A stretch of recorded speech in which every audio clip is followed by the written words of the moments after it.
Hello friends, welcome to அரிசி சமையல். இன்றைக்கி நம்ம வீடியோவில் சுரக்காய் வச்சு நம்ம ஒரு டிஃபன் செஞ்சுக்கலாம்.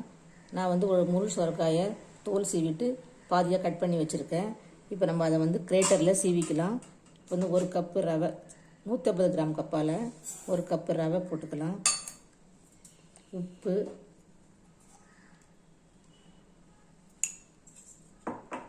தயிர் ஒரு 2 கரண்டி போட்டுக்கலாம். இது ஒரு 50 கிராம் தயிர் இருக்கும். இப்போ நம்ம அரை கப்பு தண்ணி வச்சு கலக்கிக்கலாம். அதே கப்பால் தண்ணி,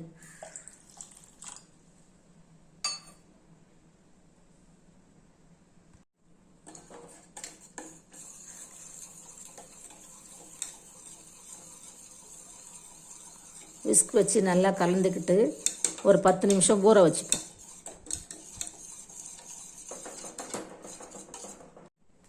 நான் சுரக்காய் துருவிட்டேன், ஒரு கேரட் துருவிருக்கேன். இப்போ இதையும் போட்டுக்கலாம். இதில்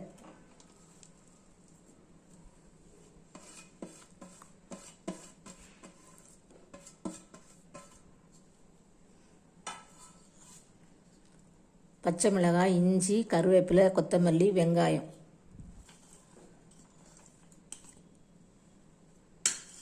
இப்போ நம்ம கலந்து விட்டுக்கலாம்.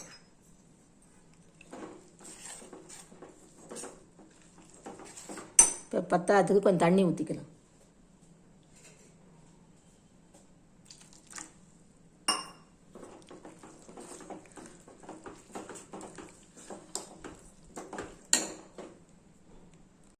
இப்போ நம்ம ஒரு ஸ்பூன் அரிசி மாவு போட்டுக்கலாம்.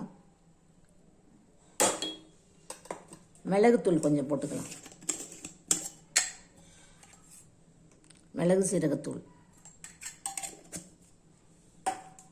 இப்போ நல்லா கலந்துக்கலாம். கலந்துக்கிட்டு அடுப்பில் ஒரு பேன் வச்சுக்கலாம். ஒரு பேன் வச்சுருக்கேன், 2 ஸ்பூன் எண்ணெய் விட்டுருக்கேன். கடுகு, சீரகம், உளுந்து, இவ்வளோ 1/4 ஸ்பூன் அளவுக்கு கடலைப்பருப்பு. இப்போ நம்ம தாளிச்சிட்டு நம்ம மாவு ஊற்றிக்கலாம்.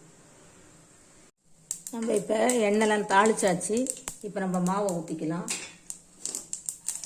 நான் நல்லா கலந்துட்டேன். 20 நிமிஷம் ஆயிடுச்சு. நான் வந்து 200 தண்ணி ஊற்றிருக்கிறேன்.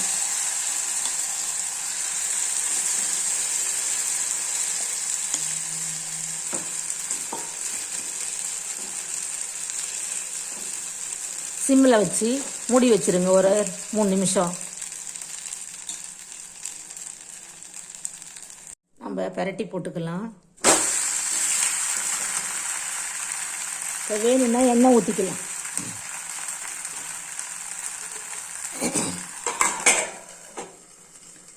இந்த சுரக்காயில் நீர்ச்சத்து, நார்ச்சத்து, விட்டமின் சி, தயாமின், ரிஃபோப்ளவின் வாய்ப்புண்ணுக்கு, மெக்னீசியம், துத்தநாகம், இப்படி பல வகை சத்து இருக்குது. நம்ம உடம்புல நீர் இல்லைன்னா இந்த நீர்க்காயை நல்லா சாப்பிடலாம். உடம்பு இளைக்கிறவங்களுக்கு, வெயிட் லாஸ் பண்ணுறவங்களுக்கு இந்த சுரக்காய் ரொம்ப நல்லது. அதோட நான் கேரட் எல்லாம், வெங்காயம் எல்லாம் போட்டிருக்கேன், இஞ்சி. அதனால் ரொம்ப சத்தான இந்த அடை தோசையை, சுரக்காய் அடை தோசையை நீங்களும் செஞ்சு பாருங்கள். இப்போ நம்ம ஸ்டவ் ஆஃப் பண்ணிட்டு எடுத்துக்கலாம். நம்மளோட சுரக்காய் அடை தோசை, சத்தான அடை தோசை சாப்பிட்டுக்கலாம் வாங்க. நீங்கள் தேங்காய் சட்னியோடு சாப்பிட்டுக்கலாம், பொடியோட. நானும் இப்போ தேங்காய் சட்னியோட சாப்பிட்டுக்கிறேன்.